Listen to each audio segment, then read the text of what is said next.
Yes, Attorney Chris, ano update natin sa bilang ng mga sasakyan na nasunog? Nadagdagan ba ang number and ano ang reaction po ng mga may-ari nito? Yung 19, sir, no, wala namang nadagdag. But unfortunately, this morning, I've been informed that only 6 owners have come forward. Okay. So we're still appealing to the public. No? Thank you for all of these opportunities, interviews, para manawagan sa mga may-ari ng mga sasakyan to come forward. No? The private concessionaire has provided a hotline. Okay. They can be contacted there. Kami naman dito sa MIAA, no, my office is open for them. No? I'm in the 4th floor of the MIAA admin building.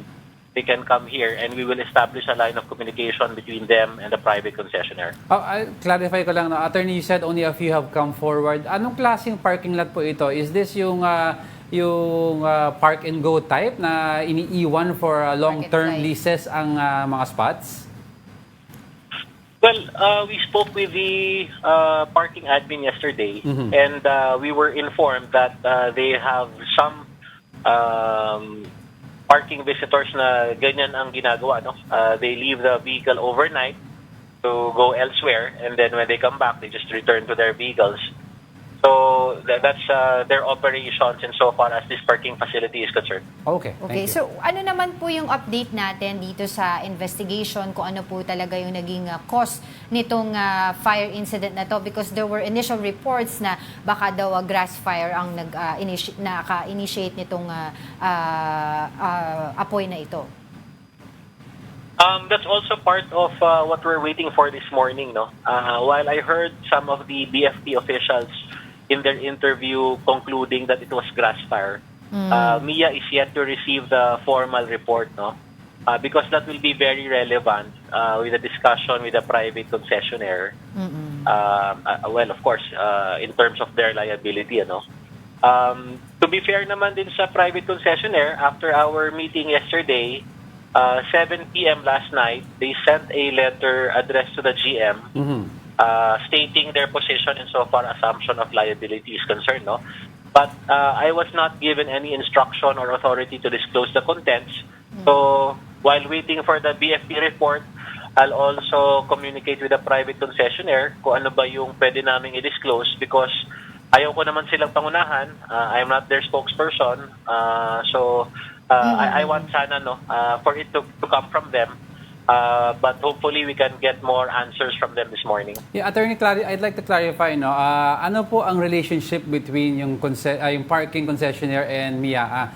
Simply ba you are just renting out or leasing the space to these people, or meron kayong some sort of parang you're having them run the place for a while tas ito turn over back sa inyo? Ano po ang relationship nyo? The contractual relation between MIAA and the private concessionaire is a lease contract. No? Okay. This is a 15-year lease contract between Manila International Airport and Philippine Skylanders International Inc. So, Attorney, this is the first time na an incident of this magnitude happens with this concessionaire, no? That's right. Oo. And yun nga po, no, time and again during po ng mga interviews niyo na clear niyo po na MIAA has no liability on the incident. On that note po, sino po ba dapat ang managot, and were you able to coordinate na po yung itong may-ari po o nag-release ng parking lot between the yung mga may-ari ng sasakyan?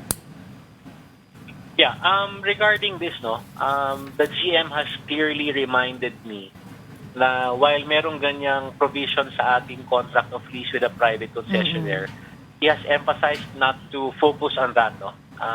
Hindi ugali ng ating GM na parang hugas kamay na porket walang liability.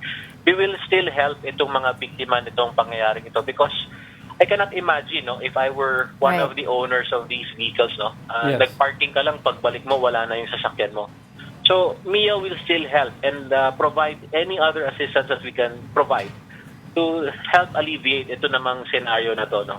But to your query as to liability, that will really depend on the findings of the BFP. That's one. No?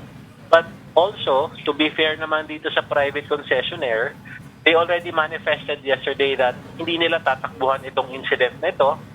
In fact, siguro I can say that the tenor of their letter to the GM is positive naman But I hope within the day they can, come out with a statement or at least give me some authority to disclose what Right. I can disclose to give assurance naman dito sa mga naging biktima ng incident na ito.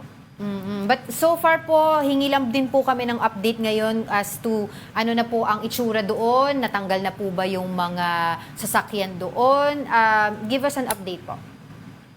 Yes, since this morning, actually kagabi pa, binigyan na ng instruction ng ating GM na talagang bubungkalin na yung property ito para matanggal yung dry grass. And they are also supposed to use the stockpile of gravel and crushed rock to cover itong areang ito para maiwasan na talaga to. But even before they comply with that, naka-standby na rin po ang ating fire truck na pag-aari ng MIA near the area just to be sure na walang mangyayaring ganitong incident. So, until they comply with that, they're not supposed to accept any new parking, any vehicles for parking. So what are we doing right now po to prevent na po incidents happening, yung mga ganito po, maiwasan na natin? Yeah, after yesterday's incident, pina-inventory natin lahat ng ating parking facilities, And ito namang parking na to, this is the only one based on our list that has ganitong condition, may dry grass. All the others are pavement, steel parking, But nevertheless, and again, while we're still waiting for the result from the BFP, we already issued an instruction to our security to remind ang ating mga parking visitors not to leave any flammable items inside, alcohol, lighters, alcohol sa ating mga sasakyan kasi medyo kakaiba din talaga tong heat index natin. Yes, Pangalawa, our GM is also exploring the deployment of bigger fire extinguishers, the ones that you see sa mga malls, yung mga may gulong. This is coming from the incident report yesterday, the report of the security personnel of the private concessionaire, that they tried to subdue the fire using their fire extinguishers. Kaya lang yung mga maliliit. So sabi ng ating GM, we might as well station bigger fire extinguishers sa ating mga parking facilities at nang sa ganon, hopefully wala namang mangyari, but in the event na magkaroon ng mga ganitong incidents, we have a more suitable fire extinguisher to address the situation. Attorney, last question na po, kasi I read some reports that there were suggestions for airport authorities na mag-station ng mga fire trucks na nearby para just in case may mga ganito pangyayari, mabilis yung pag-responde. What do you make of that? What's your thoughts on that? Yun nga, yung ating GM has given instruction yesterday na yung isang fire truck natin naka-station malapit this parking facility, Not to mention na meron po tayong fire and rescue team that is stationed in the airport. Several portions of the airport have our fire and rescue team already and standby, Yung po kasing yesterday na sinasabi nilang na traffic na fire trucks, these are the fire stations outside MIA. Yung hindi pa At least we're ng MIA. clear on that, Okay. Oo, kasi based on our report, 12 minutes from the time it was reported to the fire and rescue team, 12 minutes after na fire out na nila. So, maganda naman yung response time ng ating fire and rescue. But point taken, yung mga fire stations outside the airport will study some form of perhaps a counterflow lane kasi yung mga dagsa ng passengers will also contribute to the traffic, so kaya naiipit yung mga fire trucks outside the airport. Alright. Nako, maraming salamat po sa inyong oras. MIAA Head Executive Assistant, Attorney Chris Bendijo.